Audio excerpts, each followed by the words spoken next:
Regents Review number 16. Question number 1 asks you which of the following pairs is not in the solution set of these two inequalities. So these two inequalities, when graphed, this first one here, negative 1/2 x plus 5, would be something like this. And the other one would be 3x minus 2, and that would be something solid like this, with the shading going this way. All right, that's just a general idea of how it looks, and we are looking for a point that is not in this double shaded area, right? So we're looking for anything over in these sections here. And we could do it visually by looking at the system on our graphing calculator, or we can do it algebraically by checking to see if a single point, when substituted into both of the inequalities here, right? We have this inequality as well. Which one is not true? And we would take this first point here, which has an x value of 5, which would go here, and a y value of 3, which would go there, and we would check to see if they are in fact a solution. So for the first one here, we have 3 is greater than negative 2.5 plus 5. 3 is greater than negative 2.5. It is a solution. Now let's check this one. Is 3 greater than 15, or less than, sorry.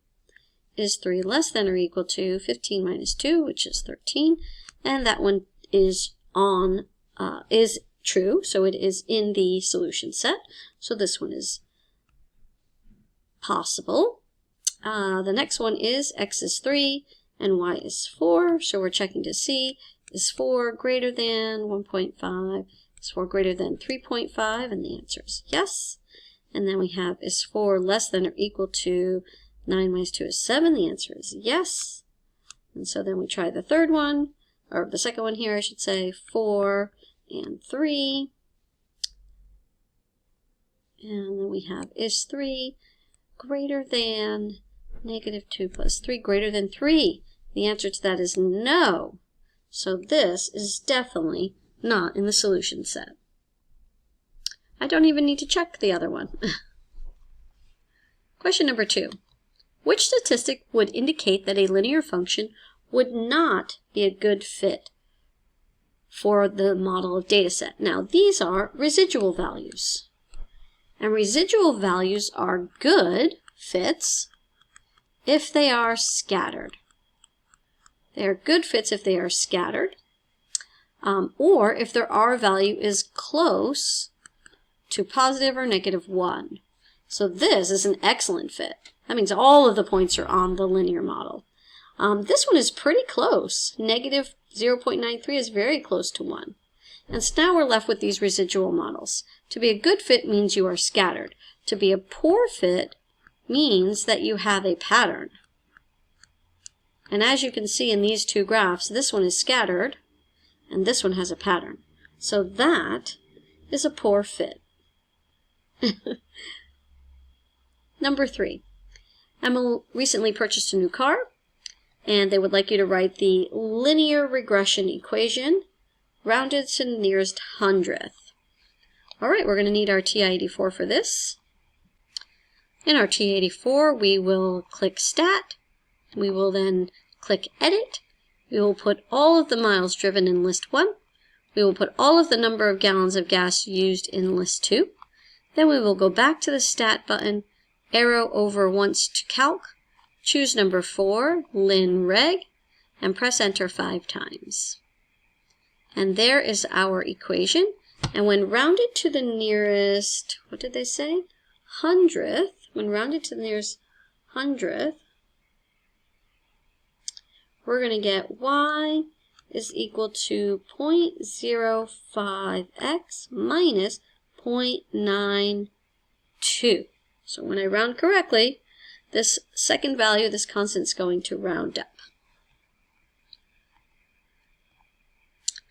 Number 4 asks us to plot a graph of the number of calories in a specific number of mints. And it says every 3 mints contains a total of 10 calories. So every 3 mints has 10 calories. So 3, 10, 6, 20, 9:30, 12:40, right? So we're number of mints and the calories, so 3 mints, 10 calories. This is kind of how I am keeping track, right, of where I'm putting my data. And we know 0 calories would have 0 mints. So I'm going to connect the data here, draw my arrow, and then it asks me to write an equation to represent that pattern, right, that formula here. So the delta y is 10, the delta x is 3, so that means c of x, because it says to use c of x, is equal to 10 over 3 per mint. Number 5.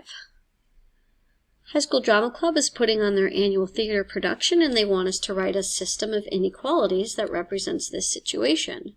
So it looks like there's a maximum of 800 tickets for the show. And it looks like we have $6 tickets before and $9 tickets on the day. So I'm going to use B for before and D for the day of. And my inequality will be that the number of tickets before and the number of the tickets the day of has to be less than or equal to 800. That's how many tickets we have. And then the next one has to be about the money.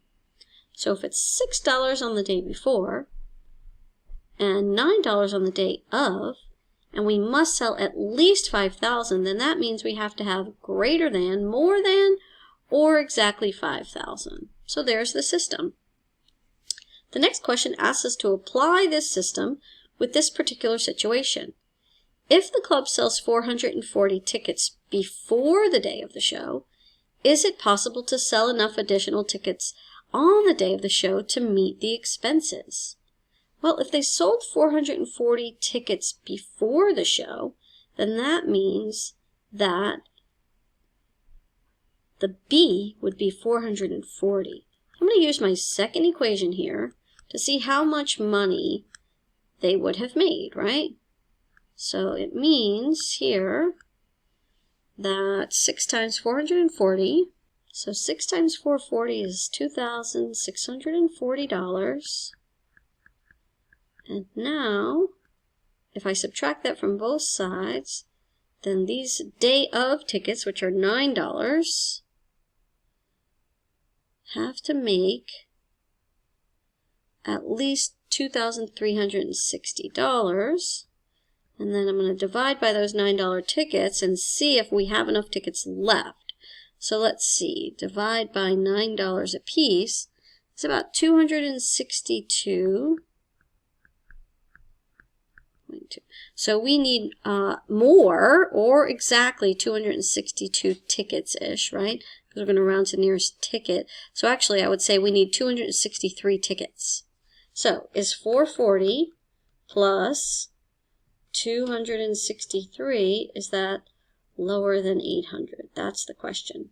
So it looks like we're going to have, 440 plus 263, that gives us 703 tickets. Yes, we have enough.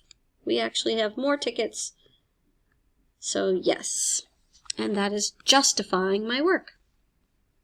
I can show just math to justify. So don't forget to answer the question. You have to say yes. This one asks you to graph the accumulation of snow over a period of time on this graph that has no scale. So it looks like for the first 3 hours, the snow fell at a constant rate of 1 inch per hour. Then it stopped for 2 hours, and then it started growing at a constant rate of 1/2 an inch. So I think I want my scale to go by 1/2 inches, so that would be 1, that would be 2, 3, 4, 5, 6, 7, etc. And then it goes by hours each night, so I'm going to make this 1 hour, 2 hours, 3 hours, 4, 5, 6, 7, 8, 9, and 10. Now let's see, for the first 3 hours it was 1 inch per hour. Oops, this is 1 inch This is 1 inch. Then for 2 hours it stopped, and then it's continued at only ½ an inch per hour. It's going to look like this. So the question is, if the snow started at 6 p.m., how much snow accumulated by midnight? Well, that's 7, 8, 9, 10, 11, 12. This would be midnight. And it looks like there is 3½ inches of snow accumulated. What is the solution to this equation? Well, it looks like after we distribute, we're going to get 2x minus 6 equals 2x plus 5. And anytime you have matching coefficients with different constant terms, right, these are different constant terms, there are no solutions. And that is true because if I subtracted 2x from both sides, I would get a statement that is not true. -6 can never be equal to 5. Question number 8 asks which one is not a linear function. A linear function does not have any powers on the x or y values.